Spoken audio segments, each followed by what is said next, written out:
So this video is essentially about how to get from Heathrow Airport to Writtle by means of public transport. It is not meant for people that intend to either go by car or by private transport from London Heathrow to Writtle, and it's essentially for people who are traveling with their bicycles, either boxed or fully assembled bicycles.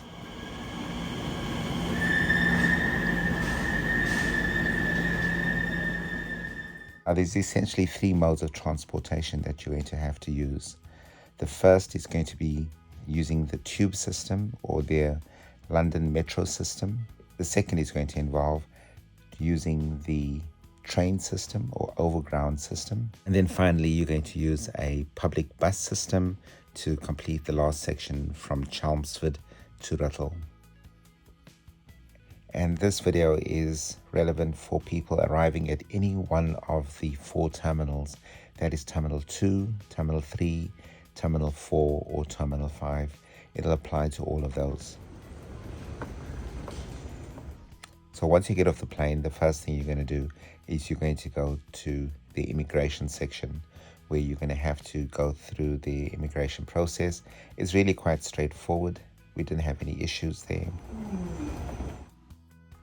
We had previously completed the UK electronic travel authorization process, which made getting through immigrations a lot easier.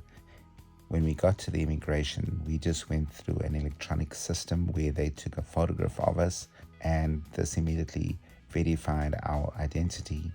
And using the ETA information, we were immediately processed and allowed entry into the country. So it's strongly recommended that you complete the ETA prior to going to the UK.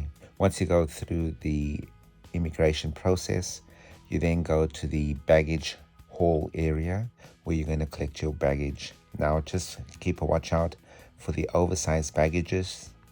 We arrived in Terminal 2, and with Air Canada we had our carousel was I think 11, and the oversized baggages were just next to that on the carousel number 12 and 13.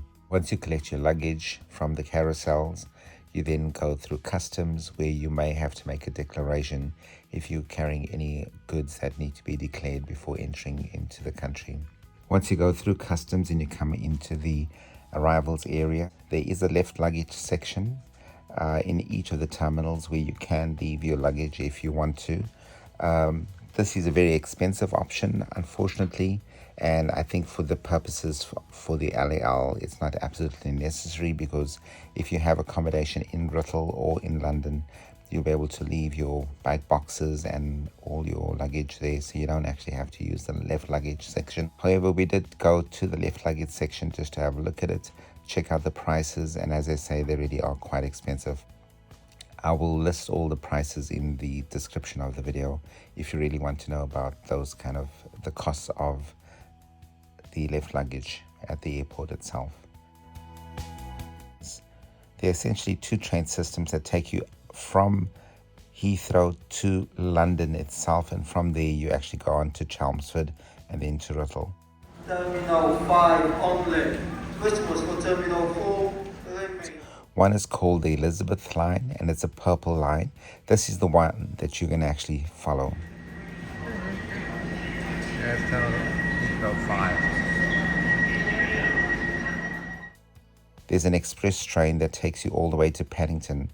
I would not recommend that you take that, because that has got more connections than is necessary. If you take the Elizabeth line, it's going to take you much more direct to the train station where you get the connection over to Chelmsford. Irrespective of which terminal you arrive at, whether that's Terminal 2, 3, 4, or 5, you can connect onto the Elizabeth line irrespective of which terminal you arrive at. You just have to follow the signs, ask somebody if you're not sure. One of the information people, they're really quite helpful, and they'll direct you to the Elizabeth line. When you go into the Elizabeth line is part of what they call the tube system. With the tube system, there is an option of, first of all, purchasing a ticket.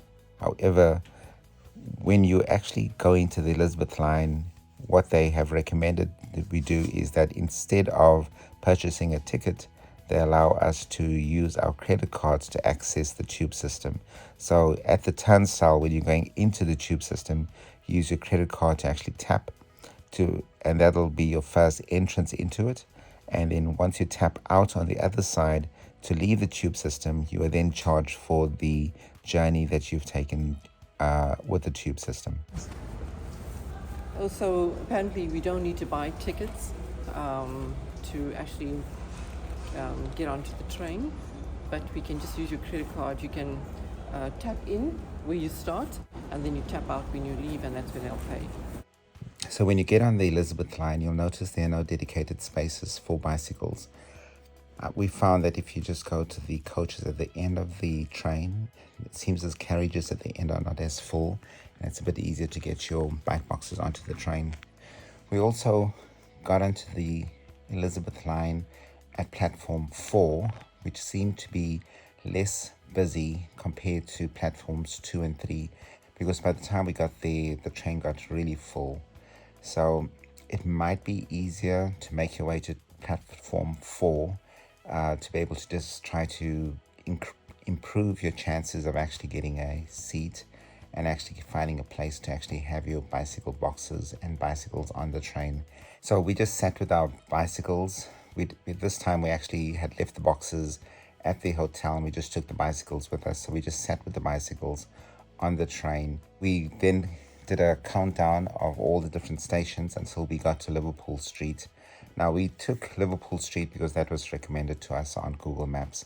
I understand that some of the local guys from London say it's easier to rather go all the way to Chelmsford instead of getting off at Liverpool Street. You know, in retrospect, that is correct. And if we had known better, we would have done the same. But we got off at Liverpool Street.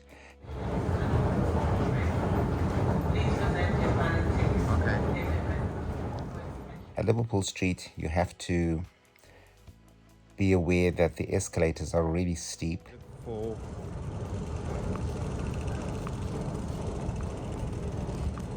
So we're going to look for an elevator because we probably could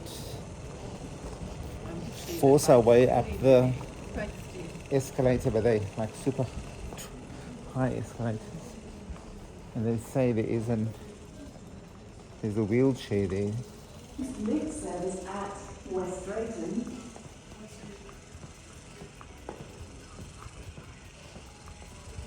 Okay, so you just heard what they said. They said please use the elevators because bicycles on escalators will create a hazard. So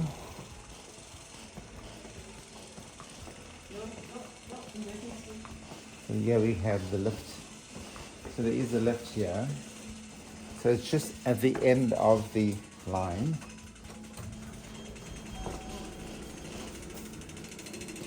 And so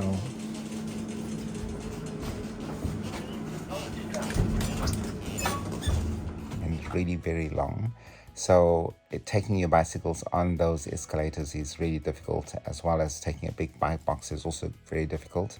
They do have a set of elevators that you can put the bike boxes and bicycles into. And there's also a little funicular that actually is parallel to the elevators, so you can actually get into that and go all the way to the top.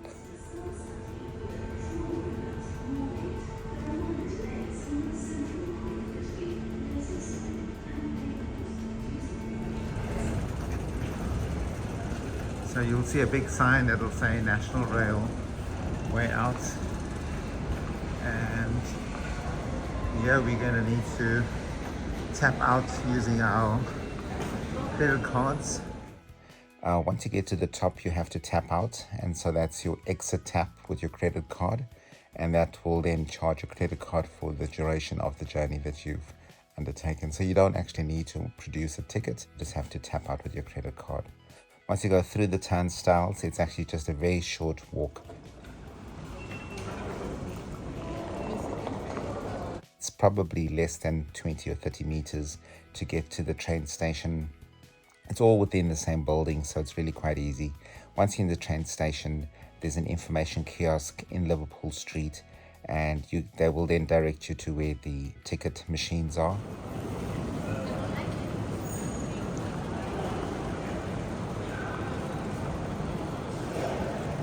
Ticket machines are right next to the information center, and it's really quite easy to access.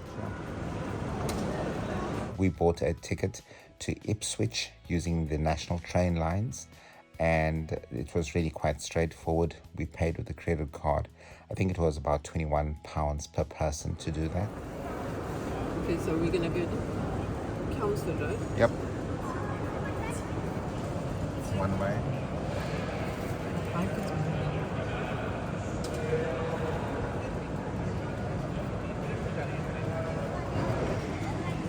Anytime day single. I'm just trying to see anything but like nothing. Nothing there. What's that information? Should I press it? No, just anytime day single. How do I get to? Say confirm selection. This is what it does. Oh, the To adults, so you can press to pay now. Valid for single journey on the day of purchase. No restrictions, no rail card selected. Adults. Okay, to Chelmsford. Okay, wait, press to pay now. Coins. Debit card, right? So press it. You did not have to reserve a bicycle spot on the train to Ipswich.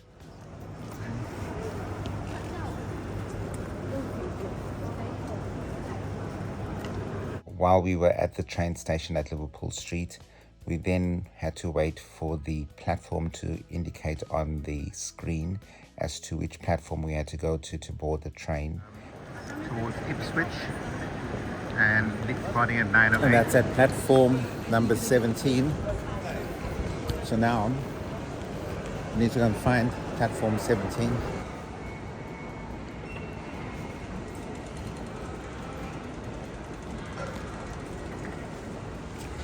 And once we saw that, we were then able to go through the turnstiles. So we had to scan our little train tickets. I think there's a barcode on them, and that allows you access onto the platform.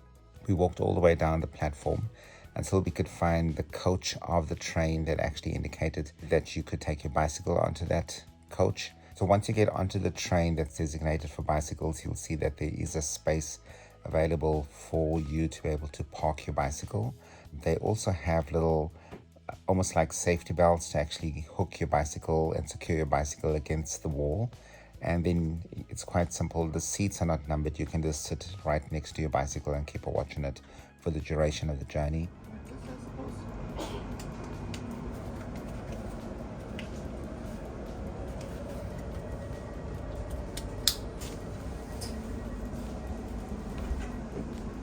Is it secure? The train journey itself with the national train was really quite comfortable, and there's large monitors that show you the different stops so that you can make sure that you get to Chelmsford quite easily. When you get to Chelmsford, you will get off on the left side of the train.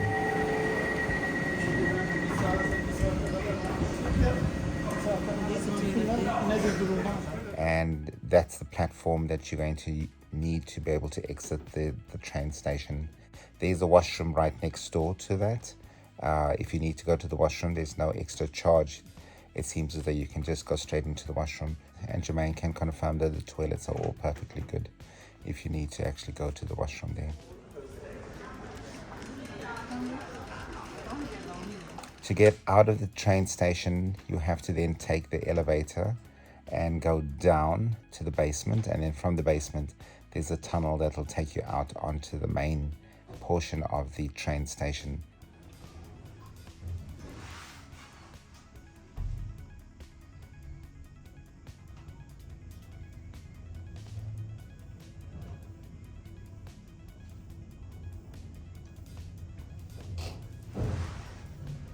Ground floor. Doors opening. Oh, so we probably have to go walk across.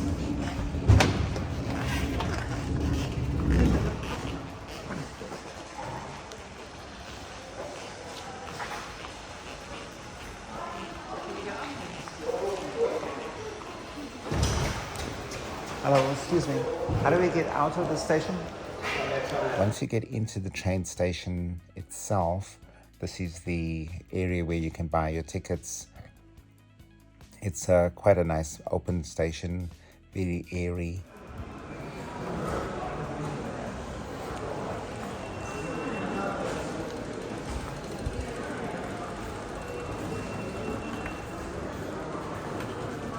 And when you exit, there's actually a little supermarket on the left-hand side that you can buy some supplies or drinks or food or whatever you want to do.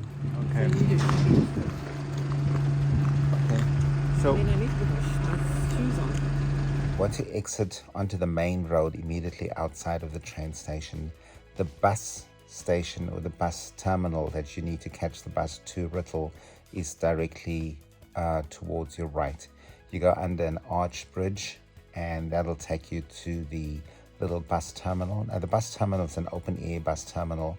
It's not enclosed. There are little covered areas that you can stand if it is raining. But what you need to do is you need to look for bus line number C4.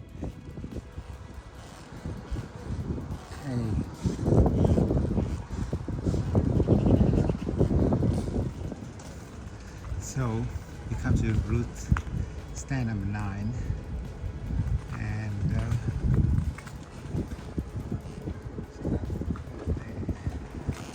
this should take us to Liverpool.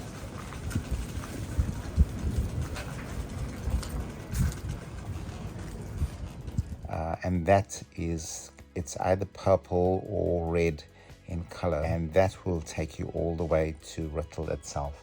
Now, we didn't actually use the bus service to actually get to Writtle. We actually just cycled our little bicycles on the bike path to get to Writtle, and that took us about 10 minutes or so. A really easy path through the little gardens. C4. Oh, okay, so that's the purple line. C4, and that'll take us all the way to Writtle. But if you take the bus service itself, which you probably will have to if you've got bike boxes and lots of luggage with you, then you need to get onto the train at C4. Now, there are multiple stops on the way, and I don't know exactly the duration of how long it takes to actually get to the Writtle College, but that's the train, that's the bus that you have to take. Once you get to the Writtle College, I'm also not sure exactly how far the bus stop is from the entrance to the college. Maybe somebody who is local might be able to comment on that in the video. I'll also post this on Facebook, and I'll see if there's a response, and if there's somebody who knows exactly what the distance is, I'll update the video. But that essentially is exactly how to get from the airport all the way to Writtle via Chelmsford, and via having to transfer at one of the stations from the tube to the National Rail. We did stop in Chelmsford with the Elizabeth line. It looked like it probably is a lot easier to actually go from the Elizabeth line across to the National Rail line, and because there's less navigating elevators and escalators, so it's probably a lot easier. But you know, you only learn by your mistakes. In my next video, I'll tell you about the 5 hazards that you need to be aware of to stay safe on the road when cycling from London to Edinburgh. Until the next time we meet, please ride safely. Bye.